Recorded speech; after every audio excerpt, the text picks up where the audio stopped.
Mistake to avoid 8, not grouping system notes. Now, system notes can be very useful when combined with NetSuite saved searches. The one thing to bear in mind is that you will need to restrict your system notes criteria and results in order to get meaningful results from your saved search.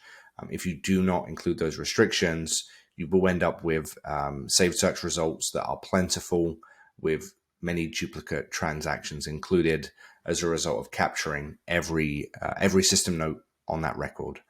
So how do we go about restricting the saved search results? Let's go ahead and take a look. Here we have a standard NetSuite transaction saved search. We have our criteria. In this case, we are looking for journal entries that were previously in an approved state and are now pending approval. In our results tab, we currently do not have any summary criteria set. So let's go ahead and take a look at the results. As you can see here, we have 30 results, but when we look at the internal ID, it is identical for each row. And we have 30 duplicate rows, essentially, capturing all of the different system notes on that record.